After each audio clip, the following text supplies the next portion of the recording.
Well, hello there. This is the second episode of Beating Obesity, and I do appreciate you stopping by for the show. You can expect a couple... Well, one major topic I guess we discussed, which is I think the best approach to this whole weight loss and fitness thing, which is taking what I like to call small steps for success. So we dive into that and hopefully give you some tools you can use to start your path. So I hope you enjoy.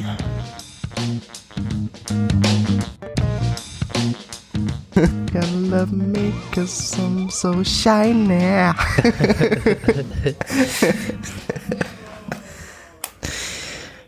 So how you doing today, Bray? Are we starting like right now? We're recording. Okay. Things live. Hopefully people are listening, hearing your sexy little voice. Starting off with a Thought you wasn't doing live. little song for a man or two. Anyways, Bree, how you doing today? I'm doing pretty good, Bray. How you doing, Bray? Doing pretty good, Bree. Had a nice little workout this morning. Nice. Got some sunshine and Sunshine. had a smoothie. Small bar. All kinds of pumped up. Got all them nutrients flowing to the brain. Got all them nutrients. Had me a pretty jauntly green smoothie. That's what you usually make. It is a preferred breakfast. See, I walk over and you got bushes of kale. Just showed them down in there. See, this one had 3 tablespoons of chia seeds. And then I threw 2 bananas, some chard, some broccoli. You say some chard? Yeah, some like rainbow chard. Like It's chard. it's a green, you know.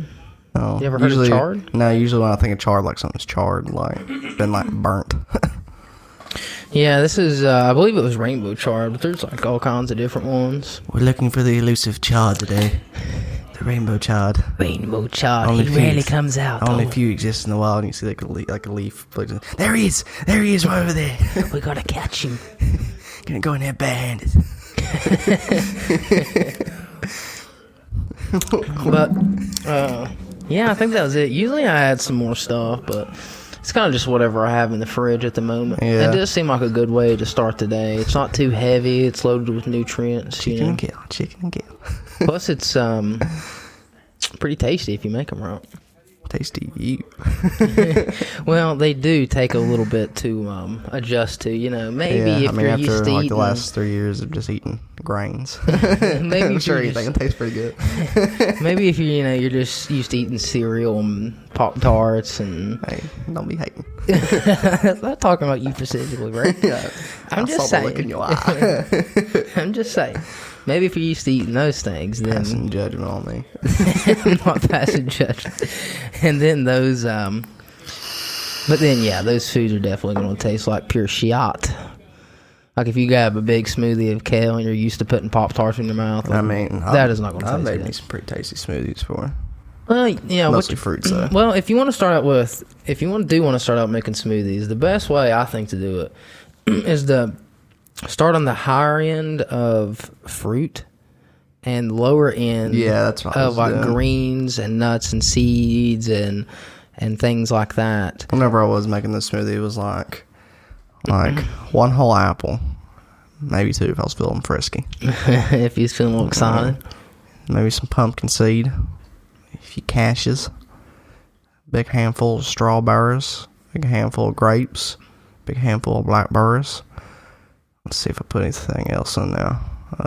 Yeah, see, that's pretty good. I think it may have been about it, but But might have then threw you some other just stuff in there. I'll throw some greens in there too, like just whatever you had in the fridge. Not a whole lot, just like a well, yeah, couple you just leaves. see, yours was mostly apples and strawberries and a little bit of everything else. But then over time, you just basically adjust the ratios, and then until you're just shoving handfuls of kale. you know down you there. don't require near as much of the fruit to flavor it, and then you can just start putting more and more of the greens, more and more of like the chia seeds or hemp seeds or pumpkin seeds. I like those things because they're really nutrient dense and got a lot of protein. Well, I mean, I like pumpkin seeds just like as they are, anyways. I just like munch on some pumpkin seeds. Yeah, really good for you. Have a lot of iron. A lot of iron in the blood. Yeah, gotta get that iron. You need that iron. But yeah, had me a smoothie, got me a good little workout in. Burnt them legs up. Did some. See, what did I do today? I've been trying to focus on some more in like I don't know how to describe it exactly. Like more in functional endurance, I suppose. Functional endurance. Yeah. Well, because endurance can be a multitude of things, but I'm trying to get to just generally prepared for the trail racing season. Oh yeah. You try to do some trail races this year? Yeah, definitely not probably going to peak at all, but I'm trying to get to the point because I did do that 10-mile one, and it was rough. Last year. 10 miles running anyways is pretty rough, but then when you add hills and holes and rocks and twigs and stuff you're going to watch out for, that makes it even rougher. Well, the funny story is I actually thought I was signing up for a 6.2 mile race. Yeah, I think you told me about this before. And then I didn't even realize it until I was like halfway through the race. I saw we was at 5.5 miles. Yeah. And I was like, all right, I have about a mile left. I'm just going to push it all out, everything I got, and finish this sucker. And so I started pushing harder towards the end, started really giving it, and then I got about 6.5 miles in. I was like, dang, this thing should be ending pretty soon. And, sometimes races are a little like, they're like maybe a little more like a than 0.2 miles short or like 0.3 miles it's longer. Hard to measure like exact distance sometimes. So they're a little different. And then, so I was thinking, then I got across like 7 miles. I was like, all right, the end's got to be near. And then I crossed 8 miles. Then like 8.5, and then like once I started getting around 9 miles, like I finally realized, wait a minute, this is a 15K. That's like 10 miles, and I was like, and that's when I finally realized, like, oh, and yeah, my legs were pretty shot. I mean, 10 miles wouldn't have been too bad. Like, you wouldn't have just like burst it out there because you thought you was at the end for one. Well, 10 miles wouldn't have been too bad, like when I was running quite a bit. Yeah, but then I had the pretty annoying knee injury. Used to be eventually like you. Except for I didn't take no arrow to the knee. Just decided to give out on it. You're going pro if it wasn't for my bum knee. Well, and two, I repeatedly, I injured it a couple times, which made it. Yeah. But, so basically, yeah, my workouts right now are including a lot of like squat presses, kind of like multi-directional lunges and just like push-ups to renegade rows and just kind of like not super they build strength, but a lot of stability and control and being able to move your body in a lot of different directions, because I think that's really key into to not injuring yourself.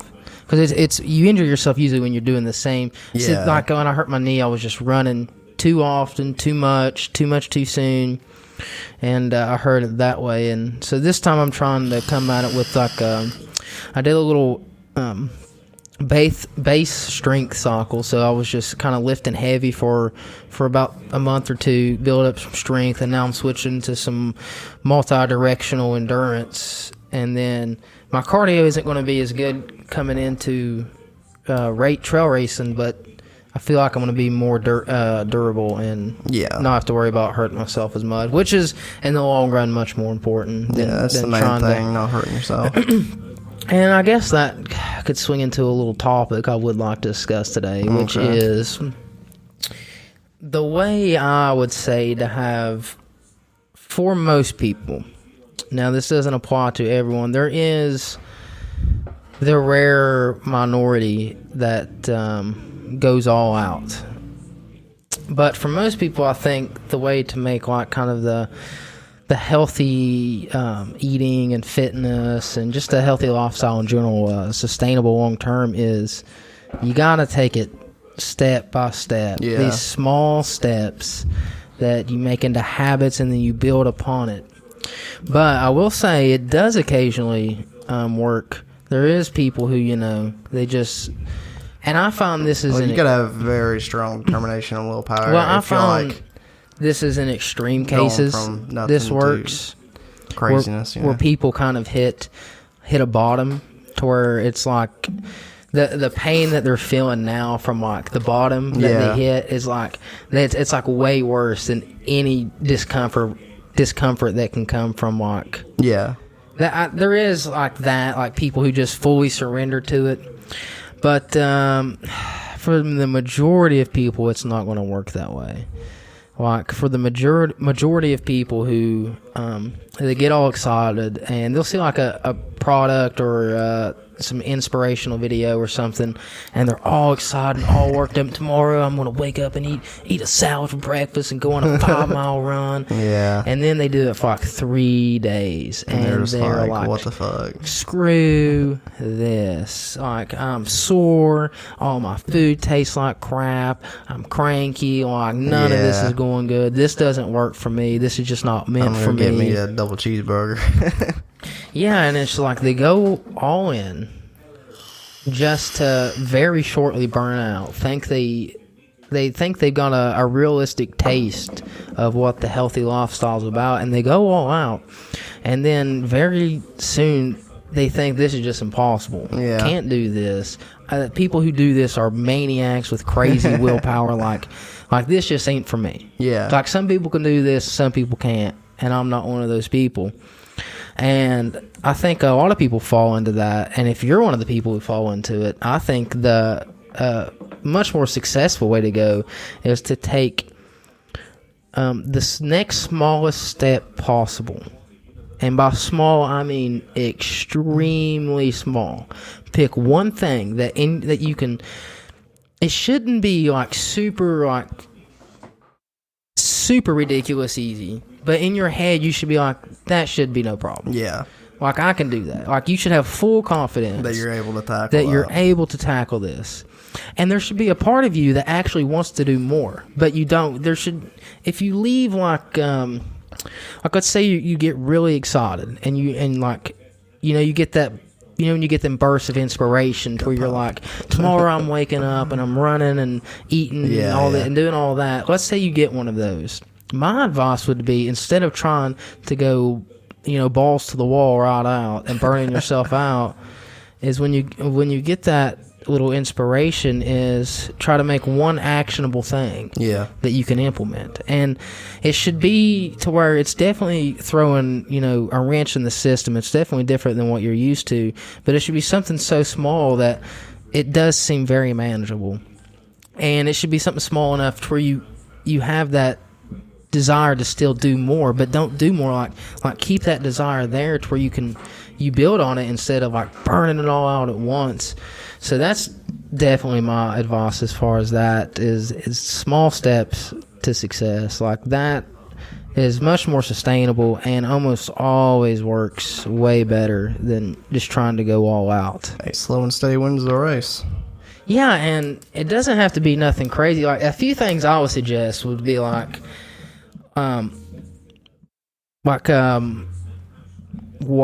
Water is very important, extremely important. Hydration, like every process of your body uses water to do it, and you require. And no one drinks water.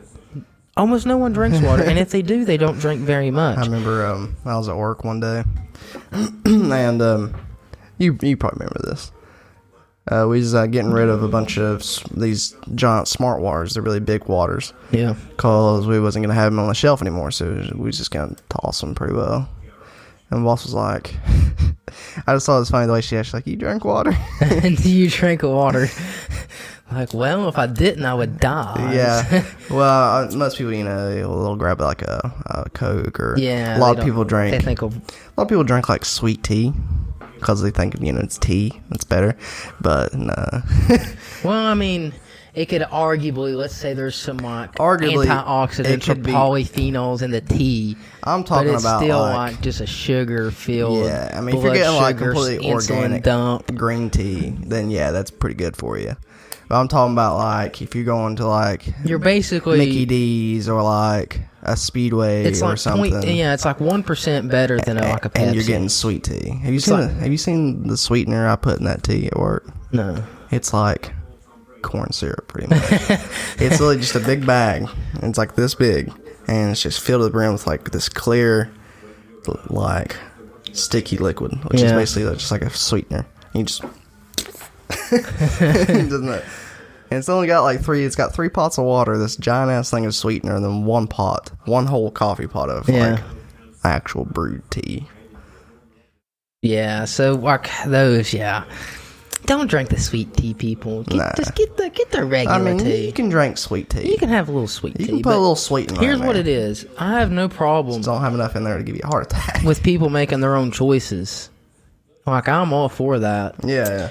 But I just want people to be educated. Like, just understand when you're drinking. If you still want to make the choices, that's up to you. But yeah, at least just you know understand when you're drinking sweet tea, you ain't doing yourself no favors.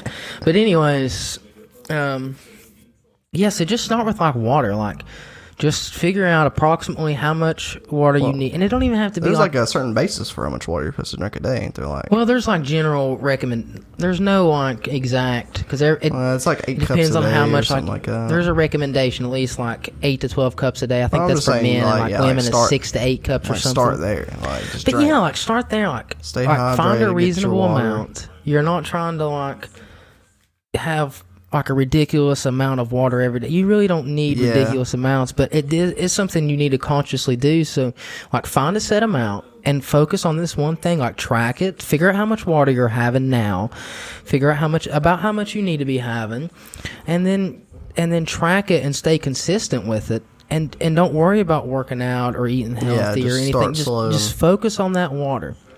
And then, like, for the first few days, it'll be, like, a little aggravating tracking it and keeping an account. But then after, like, a week, 2 weeks, you've kind of got that down. Especially if you drink a lot of caffeine. Because eventually, I remember when I was trying to switch off of pop and stuff, I was drinking more water. Like, the first couple of days, it ain't bad. But when you hit, like, the third, fourth day, you start getting some caffeine headaches. Well, I mean, you can have... Well, I mean, yeah, but I'm saying there's, like... Well, caffeine, I would... There's better ways to wean you off than just... Well, I mean, you can still have caffeine. I'm just saying there's a lot that can pop, and then the amount of pop used to that you drink. Used to the amount, because that's one thing. You get the caffeine and sugar. That's why so many people drink it throughout the day, because they're having all these sugary foods, which drops their energy and causes their blood sugar to go up and then crash. So they're constantly having to have these sodas, like give me the caffeine and give me the sugar, get everything up and ramped up. Gotta go. Get that Red Bull in the morning. Yeah, but so if you just start with like water, or you could have like sunshine is super, super important. This is a thing I've learned about recently, is like circadian rhythms and how how that affects everything in your body. And your body's basically on this 24-hour clock, and it decides what processes to do when and how like your metabolism reacts based on what time of day your body thinks it is. So a lot of people don't get no sun, and this is one I've tried to work on recently because I'm really bad. I could just be in the house all day. Yeah, I mean, but maybe that's something you start with. Like, I'm going to get 15 minutes of just start waking up every morning. Sunshine a day. Just 15 minutes. Right before the sun rises. Get out there and watch that sunrise. Yeah, like the earlier the better, but any amount's definitely better. But maybe that's... What's that? You never heard those music, when the sun rises on the horizon, it's like... You never heard that song? No, no idea what you're talking about. What the fuck, bro? But, oh, never mind. But maybe that's where you start, like 15 minutes of sun a day. Like, that's a good goal to start with. Or maybe, like once you start breaking into the nutrition area, instead of like, I'm going to eat healthy every day and I'm only going to eat this and this, like just decide like my breakfast is going to be healthy. Yeah. Like pick the meal you have the most control of when you have the most time to sit down and cook. And breakfast is a good one too, because it sets your day. And if you have like a breakfast that's like a huge sugar spike, like just that's going to kind of throw you off. Krispy Kreme donut. The rest of the day. So I recommend breakfast, but like just decide that your breakfast is going to be healthy. You're going to have a smoothie for breakfast, and then don't worry about what you're doing the rest of the day. Don't worry about any of the other meals. Don't worry about any of that. Just worry about your breakfast. Yeah, start out breakfast.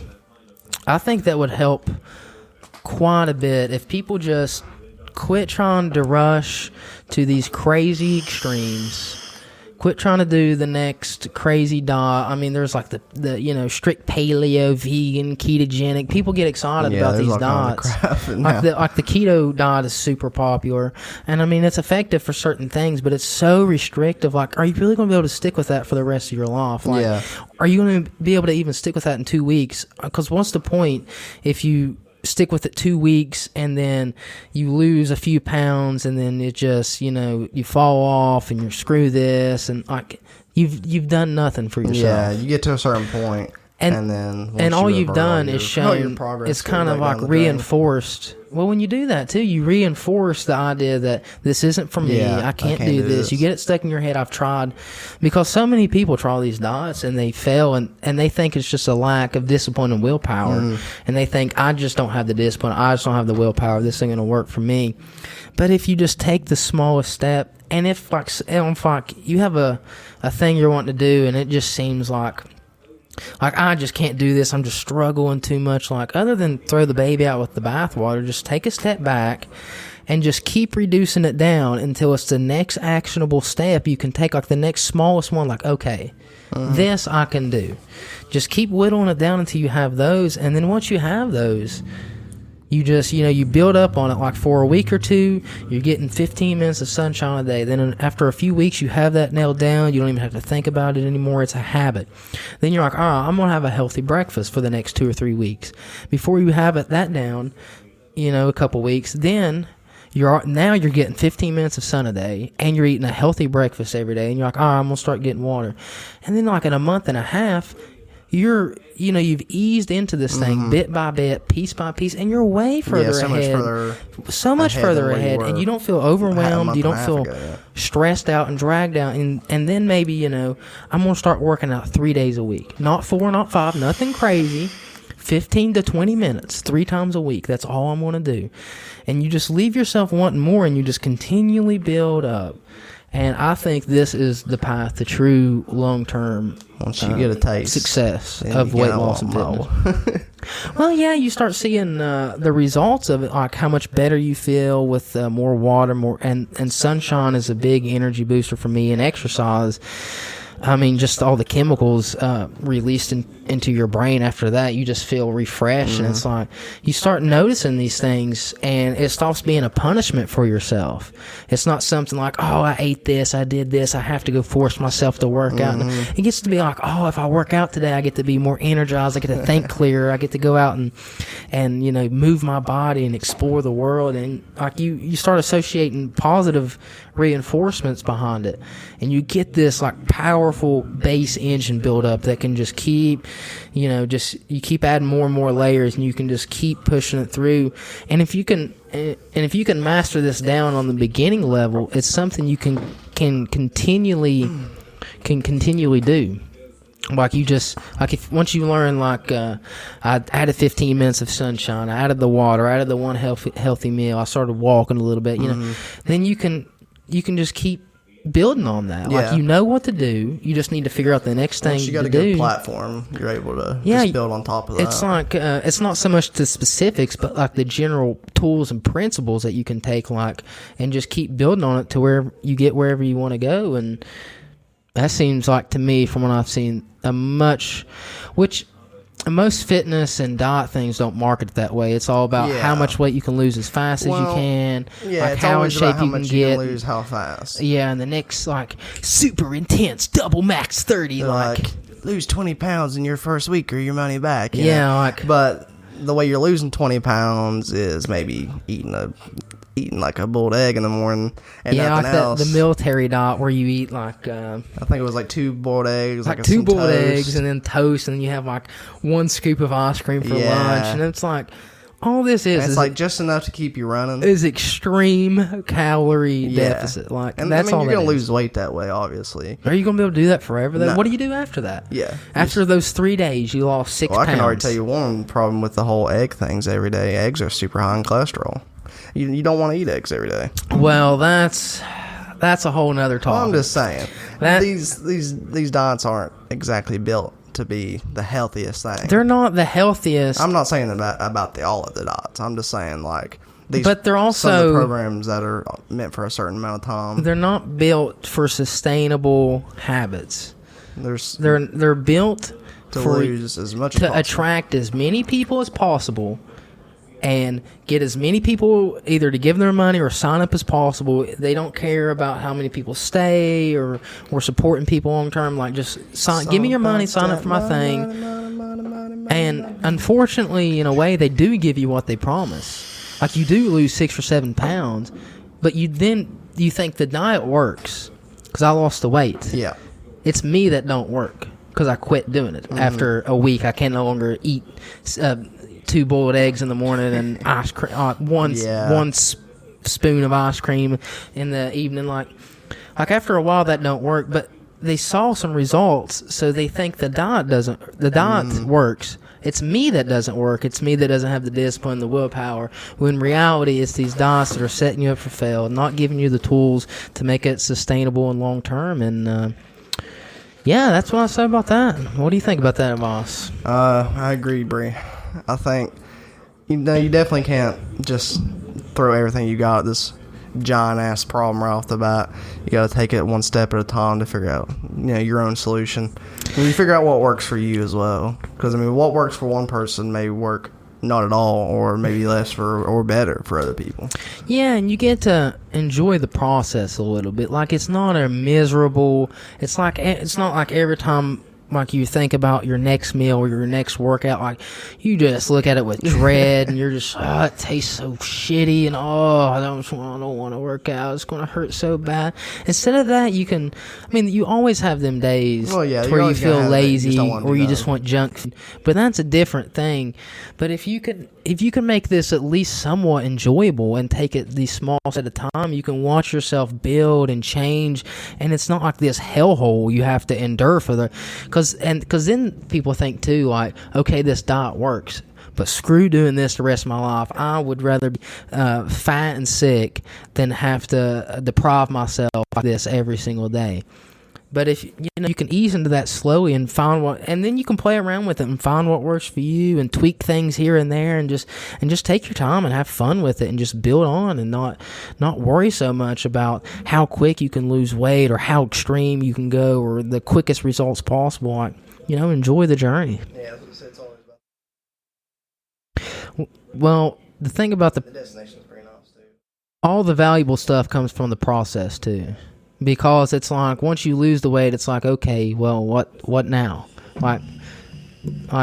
It's really what you learn through the whole process of losing the weight that you realize is so valuable at the end, that you can apply to so many aspects of life and all the little things and you've learned in knowledge, other than it just being like extreme hardcore fitness where you've just, for a year, you hated waking up and working out and you force yourself to eat this and then you're just like, you lost this weight, but who cares? You're miserable. You like what's the point in that? Yeah. To me, that there is no point in that. I want to make this as easy for people as possible, give them the tools and tips to just walk them through this, because obviously, if you look at the statistics, the people who start and finish work, like start on diet plans and fitness plans, like there's millions of people, like maybe 10% of it, I doubt even, maybe 7% of it, maybe not. I'm not sure. Like maybe 7% of people actually stick with it. But so just take it slow, people. Take it slow. If you like the show, please subscribe, and also I would really appreciate a review on whatever platform you're listening on. iTunes review.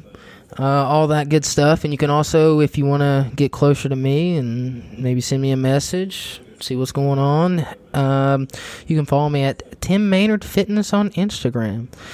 Hope you all have a great day, and this has been Beating Obesity.